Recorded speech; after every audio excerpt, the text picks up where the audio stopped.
ಕೆಲಸ ಮಾಡಬೇಕಾದ್ರೆ ಗೌರಿಬಿದನೂರು ಯೋಧ ವೀರಮರಣ ಹೊಂದಿದ್ದಾರೆ. ಗೌರಿಬಿದನೂರು ತಾಲೂಕಿನ ತೊಂಡೆಬಾವಿ ಗ್ರಾಮದ ಯೋಧ 54 ವರ್ಷ ವಯಸ್ಸಿನ ಗಂಗಾಧರಪ್ಪ ಯೋಧ ಸಾವನ್ನಪ್ಪಿದ್ದಾರೆ. ವೆಸ್ಟ್ ಬೆಂಗಾಲ್ನಲ್ಲಿ ಕಾರ್ಯವನ್ನ ನಿರ್ವಹಿಸ್ತಾ ಇದ್ರು. ಅದೇ ಸಂದರ್ಭದಲ್ಲಿ ಹೃದಯಾಘಾತ ಸಂಭವಿಸಿದೆ. ಯಾಕೆ ಈ ರೀತಿಯಾಗಿ ಎಲ್ಲರಲ್ಲೂ ಹೃದಯಾಘಾತ ಕಾಣಿಸ್ಕೊಳ್ತಾ ಇದೆ, ಯಾಕೆ ಅನ್ನುವಂತಹ ಪ್ರಶ್ನೆ ಸಹಜವಾಗಿ ಎಲ್ಲರಲ್ಲೂ ಕೂಡ ಆತಂಕಕ್ಕೆ ಎಡೆ ಮಾಡಿಕೊಟ್ಟಿದೆ. ಏನ್ ಮೂಲ ಕಾರಣ ಆಗ್ತಾ ಇದೆ ಹೃದಯಾಘಾತಕ್ಕೆ?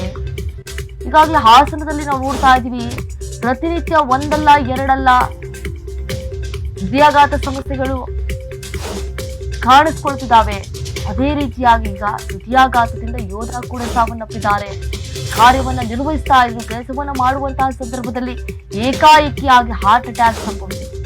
ರಾತ್ರಿ ಅಷ್ಟೇ ಮನೆಯವ್ರ ಜೊತೆ ಮಾತನಾಡಿದ್ರಿ ಫೋನಲ್ಲಿ, ಆದ್ರೆ ರಾತ್ರಿ ಏನ್ ಮಾತನಾಡಿದ್ರಲ್ಲ ಪಾಪ, ಬೆಳಗ್ಗೆ ಕರೆ ಮಾಡಿದ್ರೆ ಯೋಧ ಸಾವನ್ನಪ್ಪಿದ್ದಾರೆ ಎನ್ನುವಂತಹ ಮಾಹಿತಿ ಹೋದ ತಕ್ಷಣ ಪಾಪ ಆ ಕುಟುಂಬಸ್ಥರ ಆಕ್ರಂದನ ಮುಗಿಲು ಮುಟ್ಟಿದೆ.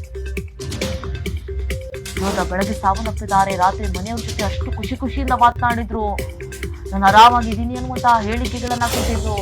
ಆದ್ರೆ ಬೆಳಗ್ಗೆ ನೋಡುವಷ್ಟರಲ್ಲಿ ಹೃದಯಾಘಾತದಿಂದ ಕೊನೆ ಉಸಿರೆಳೆದಿದ್ದಾರೆ. ನೋಡ್ತಾ ಇದೀವಿ, ದೃಶ್ಯದಲ್ಲಿ ಗಮನಿಸ್ತಾ ಇದೀವಿ ನೋಡಿ ಎಷ್ಟರ ಮಟ್ಟಿಗೆ ಅವರ ಕುಟುಂಬಸ್ಥರ ಆಕ್ರಂದನ ಮುಗಿಲು ಮುಟ್ಟಿದೆ. ಮತ್ತೊಂದು ಕಡೆ ಅಂತ್ಯಕ್ರಿಯೆಗೆ ಎಲ್ಲಾ ರೀತಿಯಾದಂತಹ ಸಿದ್ಧತೆಯನ್ನ ಕೂಡ ಮಾಡಿಕೊಳ್ಳುತ್ತಿದ್ದಾರೆ. ಗೌರಿಬಿದನೂರಿನ ತೊಂಡೆಬಾವಿ ಗ್ರಾಮದಲ್ಲಿ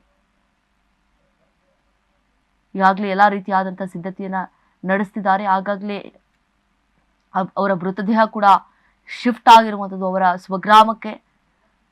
ಅವರ ಕುಟುಂಬಸ್ಥರು ಯಾವ ರೀತಿ ಗೋಳಾಡ್ತಿದ್ದಾರೆ.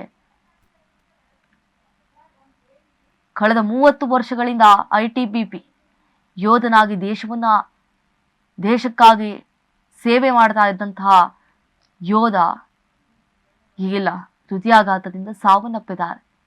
ಯೋಧನ ಹುಟ್ಟೂರು ತೊಂಡೆಬಾವಿಯಲ್ಲಿ ಅಂತ್ಯ ಸಂಸ್ಕಾರವನ್ನು ಕೂಡ ಈಗಾಗಲೇ ನೆರವೇರಿಸಲಾಗಿದೆ.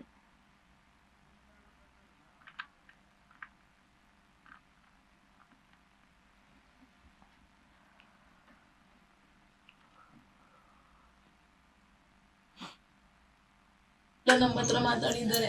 ನಾನು ಫ್ಯಾಕ್ಟ್ರಿಗೆ ಹೋಗ್ತೀನಿ, ನಮ್ಮ ಹಸ್ಬೆಂಡ್ಗೂ ತಿರೋಗಿ 3 ವರ್ಷ ಆಯಿತು. ನನಗೂ ನನ್ನ ಮಗನಿಗೆ ನಮ್ಮ ತಂದೆ ನೋಡ್ಕೊತಿದ್ರು. ಹಂಗಿಂದ ನಾನು ಫ್ಯಾಕ್ಟ್ರಿಗೆ ಹೋಗ್ತಿದ್ದೆ. ಅಲ್ಲಿಗೂ ಫೋನ್ ಮಾಡಿ ಫಸ್ಟ್ ಮನೆಗೆ ಹೋಗಮ್ಮ, ನನ್ನ ಮಕ್ಳು ನೋಡಬೇಕು, ನನ್ನ ಮಕ್ಳು ನೋಡಬೇಕು ಅಂತ ಹೇಳಿದ್ದಕ್ಕೆ ಬಂದ್ವಿ. ಅವತ್ತು ನೈಟೆಲ್ಲ ಮಾತಾಡಿದ್ದೀವಿ. 10-10:30ವರೆಗೂ ಮಾತಾಡಿದ್ದೀವಿ. ನಮ್ಮ ಚಿಕ್ಕಪ್ಪವ್ರಿಗೂ ಫೋನ್ ಮಾಡಿ ಹೋಗು ಫಸ್ಟ್ ಒಳಗಡೆ ಮಾತಾಡಿದ್ದೀವಿ. ಅದೇ ಲಾಸ್ಟ್ ಮಾತಾಡಿದ್ದು.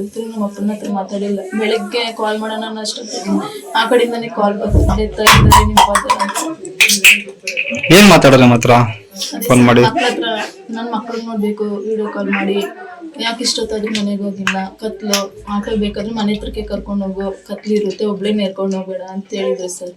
ಇಲ್ಲ ನಾನು ಬೇಕಾದ್ರೆ ನಡ್ಕೊಂಡು ಹೋಗ್ತೀವಿ ಹೇಳೋಣ, ಜನ ಇದ್ದಾರೆ ಅಂತೆಲ್ಲ ಮಾತಾಡಿದ್ರು. ಇಲ್ಲ ಫಸ್ಟ್ ಮನೆಗೆ ಹೋಗು, ನನ್ನ ಮಕ್ಳಿಗೆ ನೋಡ್ಬೇಕು, ವಿಡಿಯೋ ಕಾಲ್ ಮಾಡು ಅಂತ ಹೇಳಿದ್ರು. ವಿಡಿಯೋ ಕಾಲ್ ಮಾಡೋಕ್ಕಾಗಿಲ್ಲ. ಫಸ್ಟ್ ಮಾಮೂಲಿ ನಾರ್ಮಲ್ ಕಾಲೇ ಮಾತಾಡಿದ್ರು.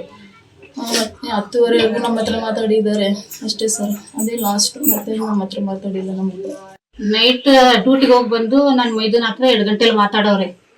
ಮಾತಾಡಿ ಬೆಳಗ್ಗೆ 7 ಗಂಟೆ ಹಿಂಗೆ ಐತೋದಾದ್ರು ಗಂಗಪ್ಪನ ಯಾಕೆ ಡ್ಯೂಟಿ ಹೋಗಿಲ್ಲ ಅಂತ ಹೋಗಿ ಎಬ್ರಸಕ್ ಹೋಗಿದ್ದಾರೆ ಸಾರು. ಎಬ್ರಸಕ್ ಹೋದ್ರೆ ಎದ್ದಿಲ್ಲ ಅಂತ, ಈ ತರ ಡೆಡ್ ಆಗ್ಬಿಟ್ಟಿರ ಅಂತ ಹೇಳಿ ಅಲ್ಲೇ ಮಾತಾಡ್ಕೊಂಡವ್ರು ಅವರು. ಈಗ ಇಲ್ಲಿ ಬೇರೆ ಊರಿಂದ ಅಲ್ಲಿ ಡ್ಯೂಟಿಗೆ ಹೋಗ್ತಾರೆ.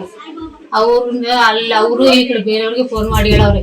ಫೋನ್ ಮಾಡಿ ಹೇಳಿದ್ರೆ ಅವಾಗ ನಮಗೆ ಹೇಳಿದ್ರು ಅವರು. ನಾನು ಅಲ್ಲಿರೋ ಸಾರಿಗೆ ನಮ್ಮ ಯಜಮಾನ್ ಮೊಬೈಲಿಗೆ ಫೋನ್ ಮಾಡಿದೆ. ನಾನು ಫೋನ್ ಮಾಡಿದ್ದಕ್ಕೆ ಇಲ್ಲಮ್ಮ ಯಾಕೋ ಮಲ್ಕೊಂಡಿರೋಂಗೆ ಎದ್ದಿಲ್ಲ, ಇವಾಗ ಹಾಸ್ಪಿಟ್ಲಿಗೆ ಕರ್ಕೊಂಡು ಹೋಗ್ತಾ ಇದ್ದೀವಿ, ನಾನು ಆಮೇಲೆ ಹೇಳ್ತೀನಮ್ಮ ಅಂತಂದ್ರು. ನಾನು